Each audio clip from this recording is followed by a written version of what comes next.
किशनगंज की सीट से भी है। जेडीयू से अगर बात करें तो यहां से मुजाहिद आलम को प्रत्याशी बनाया गया है।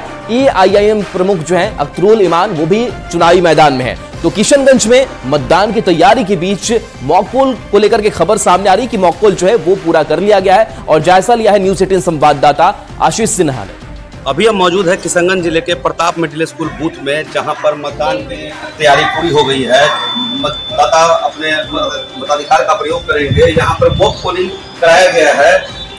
यहाँ पे कुल 18,29,994 मतदाता हैं जो अपने मताधिकार का प्रयोग करेंगे और 12 प्रत्याशी के बाद का फैसला करेंगे। हमारे साथ जो यहाँ के एजेंट हैं, वो जो कोई प्रिजाइडिंग अफसर हैं, उनसे बात करते हैं कि मॉक पोल की क्या स्थिति है। मॉक पोल हो गया है जी, मॉक पोल हो चुका। और कितने दिन में मतदान चालू हो जाएगा? 7 दिन। तो इन्होंने कहा कि मॉक पोल हो चुका है और 7 बजे मतदान की प्रक्रिया शुरू हो जाएगी। आशीष सिन्हा, न्यूज़ 18 किशनगंज। तो देखिए, ये किशनगंज की तस्वीर हमने आपको दिखाई है। किशनगंज का जो सियासी समीकरण है वो क्या कहता है, लेकिन इन सब के बीच जरूरी हो जाता है कि आप मतदान केंद्र पर पहुंचिए, क्योंकि 7 बजे से जो वोटिंग की प्रक्रिया है वो शुरू होनी है और जो मॉक पोल है वो पूरा कर लिया गया। और इस बीच बड़ी खबर, शिप्रा क्या आपके पास?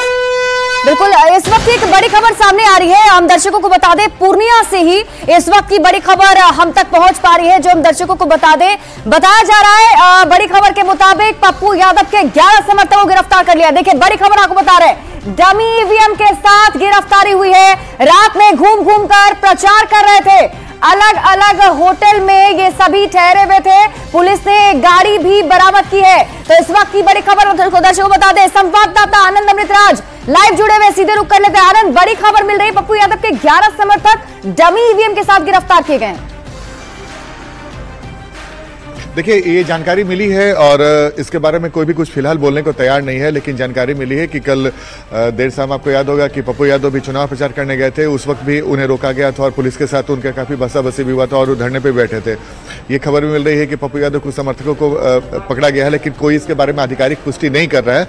तो जाहिर सी बात है, पिछले 2-3 दिनों से पूर्णिया में सियासी हलचल बेहद तेज है और पप्पू यादव को लेकर कई तरह की बातें सामने आ रही थी। और पप्पू यादव के समर्थकों पर यह भी आरोप लग रहा था कि उन्होंने तेजस्वी यादव के रोड शो में हंगामा किया। उसके बाद पप्पू यादव ने भी काफी गंभीर आरोप लगाया था कि उन्हें जान से मारने की धमकी दी जा रही है। और अब कल देर रात की जो बात आ रही है कि कुछ उनके समर्थकों को पकड़ा गया है, तो इसके बारे में आधिकारिक पुष्टि सिर्फ नहीं आ पा रही है। जैसी आधिकारिक पुष्टि आती है तो पूरी बड़ी खबर पर नजर बनी रहेगी हमारी। आनंद, एक बार ऊपर लेते हैं भागलपुर का। हमारे साथ संजय भागलपुर से लगातार बने हुए हैं।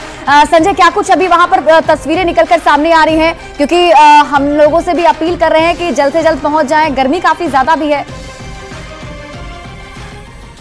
बिल्कुल, गर्मी ज्यादा है तो इंतजामात भी काफी दिख रहे हैं। इस बार हम आपको तस्वीर दिखा रहे हैं किस कदर गर्मी की अगर आप बात कर रही हैं तो मतदाताओं के लिए बेहतर व्यवस्था की गई है और लोग जो है उनके आने का सिलसिला शुरू हो जाएगा। 7 बजे से वोट कास्ट करने की जो प्रक्रिया है वो शुरू हो जाएगी। भागलपुर में 3 बार के विधायक अजीत शर्मा का मुकाबला जदयू के जो मौजूदा सांसद हैं अजय कुमार मंडल, उनसे सीधे तौर पर माना जा रहा है। और देखिए, तमाम तरह की व्यवस्था यहाँ पर की गई है। जो मतदाता है उनको प्रोत्साहित करने के लिए भी लगातार कोशिश की जा रही है। जो पोलिंग एजेंट हैं वो भी यहाँ पर पहुंच गए हैं विभिन्न पॉलिटिकल पार्टीज के। जो सुरक्षा की अगर आप बात कर ले तो देखिए किस कदर यहाँ पर सुरक्षा की व्यवस्था की गई। हालांकि ये शहरी क्षेत्र है, लेकिन इसके बावजूद यहाँ सुरक्षा जो है मुकम्मल दिखती है। जो मॉक पोल है वो पूरी तरीके से संपन्न हो चुका है और अब जो मतदान कर्मी हैं वो बैठ गए हैं अपनी जगहों पर, अपना स्थान उन्होंने ग्रहण कर लिया है। 7 जैसे ही बजेगा उसके बाद जो वोट देने की प्रक्रिया है वो संजय, व्यवस्थाओं की बात कर लेते हैं। बांका में क्या कुछ व्यवस्था है वहां पे भी एक नजर डाले। रवि एस नारायण हमारे साथ बने हुए हैं। रवि, वहां किस तरह की व्यवस्था आप देख पा रहे हैं? क्योंकि ऐसा कहा जा रहा था कि जो लोग हैं वो लाइन में खड़े हो रहे तो दिक्कत होता था, इसलिए बैठने का भी इंतजाम इस बार किया जाएगा। क्या ऐसी कुछ तस्वीरें हैं क्या वहां?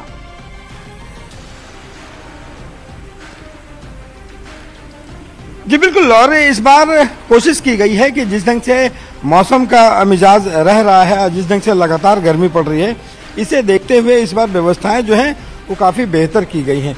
और इन तस्वीरों के ज़रा देखिए कि जहाँ पे ये महिला मतदान केंद्र है या तमाम ऐसे जो बूथ हैं वहाँ पे कोशिश की गई है कि जो सुविधाएं हों वो काफ़ी बेहतर दी जा सके। और यहाँ पे जो कुर्सियाँ हैं वो लगाई गई हैं कि कोई लोग आते हैं तो यहाँ पे देखिए, अगर गर्मी में यहाँ पे ज़्यादा पड़ रही हो तो उसके लिए मेडिसिन की जो सुविधा है वो भी दी गई है। और यहाँ पे कई प्रकार के मेडिसिन हैं क्या क्या मेडिसिन यहाँ पे हैं? जी ORS घोल है, दर्द के लिए पेंटोप्राजोल है, पैरासीटामोल फीवर वगैरह के लिए है, अगर डायरिया हो जाए तो उन सब हर एक चीज। मतलब इस गर्मी में अगर किसी को उल्टियाँ हो रही हैं, गर्मी से डिहाइड्रेशन हो रहा है, तो सबका इलाज है यहाँ पे? हाँ जी सारा कुछ है। कितने लोग आप लोग हैं? हम लोग 3 लोग हैं। 3 लोग मेडिकल से हैं। तो देखिए मेडिकल की भी सुविधा यहाँ पे दी गई है। जो लोग यहाँ पे आएंगे उनको अगर बैठने की जरूरत होगी तो यहाँ पे बैठेंगे। आप लोग वोटर हैं? जी सर। बूथ पे आने पे आपको बैठने की भी जगह मिल रही है, कितना सुखद है? बहुत अच्छा है, बहुत अच्छा व्यवस्था है सर। और अभी ठीक है रवि, मैं आपके पास वापस लौटती हूँ। इस बीच दर्शकों को बड़ी खबर बता दे, वोटिंग शुरू होने में अब बस 30 मिनट बाकी रह गया है। मतदान केंद्रों पर सभी तैयारियां पूरी कर ली गई हैं। बड़ी संख्या में पुलिस बल तैनात कर दिए गए हैं। मतदान केंद्र पर कड़ी सुरक्षा व्यवस्था भी कर दी गई है और सुबह 7 बजे से वोटिंग शुरू हो जाएगी। और आपको बता दें बस अब 30 मिनट का वक्त रह चुका है।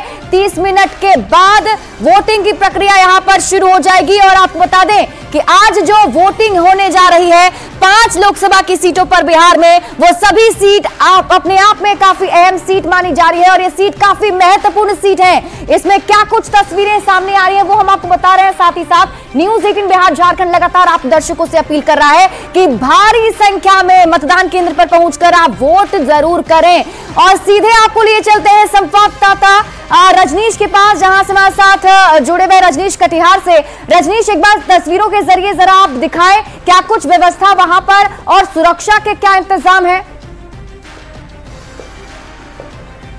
देखिए शिप्रा, फर्स्ट फेज से जो है सभी जिला प्रशासन ने एक तरह से सबक लिया है और कोशिश यही है कि जो सेकेंड फेज है इसमें जो है वोटिंग परसेंटेज में काफी हद तक इजाफा हो। यानी एक टारगेट लेके जितने भी जिले में मतदान है, जो 5 लोकसभा क्षेत्र में मतदान है, वहां पर 60% से अधिक वोटिंग हो, इसको लेकर चुनाव आयोग हो, निर्वाचन विभाग या जिला प्रशासन तैयारी में है। बता दें आपको कटिहार में हम हैं और यहाँ पर 40% जो है मुस्लिम आबादी और इसके साथ साथ 60% जो है बाकी और जाति और समुदाय के लोग हैं। ऐसे में यहाँ भी जो है लगातार कैंपेनिंग चल रही है और जिला प्रशासन की टीम घर घर जाकर एक तरह से जागरूकता कार्यक्रम भी चलाई है। बता दें इसी कटिहार में केंद्रीय गृह मंत्री अमित शाह भी पहुंचे थे, तेजस्वी यादव पहुंचे, नीतीश कुमार पहुंचे। यानी महागठबंधन और एनडीए के बीच सीधा मुकाबला है। दुलाल चंद गोस्वामी हैं, वर्तमान में यहाँ सांसद हैं जेडीयू के, और दूसरी तरफ जो है तारिक अनवर हैं, कांग्रेस के हैं, जो लगातार 13 बार कहा जा रहा है कि कटिहार से वो चुनाव लड़ चुके हैं, 5 बार सांसद रह चुके हैं। हालांकि जनता जो है वो कितनी जागरूक है और कितने प्रतिशत मतदान करने पहुंचती है ये तो देखना होगा। लेकिन देखिए आप, सभी महिला कर्मी जो भी इलेक्शन ड्यूटी में आई हैं सभी मुस्तैद हैं, वोटर्स का इंतजार हो रहा है, सभी तैयारी पूरी कर ली है। ठीक है रजनीश। और देखिए हम जहां तक देख भी पा रहे हैं कि तैयारियां मुकम्मल कर ली गई हैं। पिछली बार से कहीं ना कहीं सबक जो है वो लिया गया है और इस बार उम्मीद जताई जा रही है, जो तैयारी की गई है उसके मुताबिक ये उम्मीद जताई जा रही है कि इस बार एटलीस्ट 60% वोटिंग तो जरूर हो जाए, क्योंकि निर्वाचन आयोग की तरफ से बड़ी तैयारी की गई है। साथ ही साथ न्यूज़ 18 बिहार झारखंड आपसे लगातार अपील कर रहा है कि आप मतदान केंद्र पर पहुंचे, अपने वोट का इस्तेमाल करें, क्योंकि ये आपका अधिकार है। 5 साल के बाद आपको एक बार ये मौका मिलता है और अपनी तस्वीर भी आप हमारे साथ शेयर कर सकते हैं। आपकी टीवी स्क्रीन पर हमने वो नंबर भी डाल रखा है, व्हाट्सएप नंबर। आप जैसे ही मतदान करें अपने उंगली में लगी स्याही के साथ वो तस्वीर हमारे साथ शेयर कीजिए। वो तस्वीर हम आपको आपके टीवी स्क्रीन पर दिखाएंगे और साथ ही आपने मताधिकार का इस्तेमाल करना बिल्कुल भी आप मत भूलिए, क्योंकि आज ही आपको यह मौका मिला है कि आप अपने क्षेत्र का नेता चुन सकते हैं। चाहे आपको कोई नाराजगी हो या फिर आपके मन में जो भी बातें हैं, जो आपका पसंदीदा प्रत्याशी है उसे आप जरूर चुनिए और चुनने के लिए आप मतदान केंद्र पर जरूर पहुंचे। जैसा कहा भी जा रहा है कि पहले मतदान और फिर जलपान, तो इस नारे को एक बार फिर से सुनिश्चित करना है और मतदान केंद्र पर जाकर भारी संख्या में वोट देना है, ताकि इस बार के वोटिंग परसेंटेज जो है वो बड़े हो सके, ज्यादा हो सके। हमारे साथ सहयोगी राहुल लगातार बने हुए हैं, बड़ी खबर के साथ वो हमारे साथ जुड़े रह रहे हैं। राहुल, अगर हम अभी कटिहार की बात कर लें, जैसा कि अभी तस्वीर दिखा रहे थे रजनीश की, पूरी तैयारियां वहां की गई है। कटिहार लोकसभा सीट भी काफी अहम है क्योंकि तारिक अनवर से मुकाबला है इस बार दुलाल चंद्र गोस्वामी का। बिल्कुल, तो देखिए जेडीयू से प्रत्याशी हैं दुलाल चंद्र गोस्वामी और उनका सीधा जो मुकाबला है वो तारिक अनवर से। लेकिन दुलाल चंद्र गोस्वामी की अगर बात करें तो काफी बड़ी जो कह सकते हैं कि पैठ है वो जनता के बीच उनकी मानी जाती है, क्योंकि 5 बार के वो सांसद रहे, यानी कि जनता ने बहुत बार उन पर भरोसा जताया है। और ऐसे में तारिक अनवर के लिए भी एक बड़ी चुनौती होगी। लेकिन इन सब के बीच जो मतदाता है वो तय करेंगे कि किसके सिर पर जो जीत का सेहरा है, किन प्रत्याशी के वो सस्ता है। तो देखिए, इस बीच कटिहार लोकसभा से की सीट पर जो खबर सामने आ रही है वो खबर ये है कि वोटिंग के लिए कुल 300 मतदान केंद्र यहां पर बनाए गए हैं और अब से करीब 25 मिनट का जो वक्त है वो बचा हुआ है। और ऐसे में लगातार न्यूज़ 18 बिहार झारखंड भी आपसे अपील करता है कि आप मतदान केंद्र पर पहुंचे और अपने मताधिकार का प्रयोग कीजिए। और देखिए, यहां से जेडीयू और कांग्रेस में सीधी टक्कर है। जिस कटिहार सीट की हम बात कर रहे हैं, नगर निगम कार्यालय के मतदान केंद्र से और अधिक जानकारी दे रहे हैं न्यूज़ 18 संवाददाता सुब्रत गुहा। तैयारी पूरी है, अब मतदान की बारी है। कटिहार में लगभग 18,33,000 मतदाता मतदान के लिए तैयार है और 1854 मतदान केंद्र में तैयारी पूरी कर ली गई है। आपको दिखाते हैं कटिहार के ये एक बूथ की तस्वीर है, ये नगर निगम कार्यालय की तस्वीर है और ये जो मतदान केंद्र है महिलाओं से मैनेज्ड है और महिलाओं द्वारा इस बूथ को संचालित किया जाएगा। और जहां तैयारी पूरी कर ली गई है, इस महापर्व में हर किसी की भागीदारी बेहद जरूरी है। इसी को लेकर जिला प्रशासन ने तमाम तैयारी की है और पिछले कई महीनों से ऐसी तैयारी की गई है। एक बार फिर आपको तस्वीर दिखा रहे हैं। निश्चित तौर पर अभी जो तैयारी है वो पूरी हो चुकी है और एक ये पिंक बूथ है उसको भी दर्शाया गया है। और आज मतदान की तिथि जो है 26 अप्रैल, इसको खूबसूरत रंगोली के माध्यम से दर्शाया गया है, ईवीएम रंगोली के माध्यम से दर्शाया गया है। और लोकतंत्र के वो सिहाई जिसके लिए 5 साल का इंतजार करना पड़ता है, वो सिहाई दर्शाया गया। खूबसूरत तस्वीर है और मतदाताओं को बूथ तक आकर्षित करने के लिए ऐसी तमाम पहल किया गया है। जहां तक कटिहार की बात है, कटिहार के बारे में अगर बात करें, बिहार में मतदान के मामले में कटिहार हमेशा अव्वल रहा है और एक बार फिर कटिहार की ऐसी तैयारी है कि मतदाता जमकर बूथ तक पहुंचेंगे और मतदान में भाग लेंगे। लोकतंत्र के इस महापर्व में न्यूज़ 18 भी आप तमाम लोगों से अपील करते हैं निश्चित तौर पर घर से बाहर निकले और लोकतंत्र के इस महापर्व में अपनी हिस्सेदारी निभाएं। कैमरामैन मनीष जुनेजा के साथ सुब्रत, न्यूज़ 18 कटिहार। बिल्कुल, तो तस्वीर हमने आपको दिखाई कि कटिहार से किस तरीके से जो मतदान की प्रक्रिया है वो शुरू होनी हुई और उससे पहले की तस्वीर जहां पर तैयारियां जो है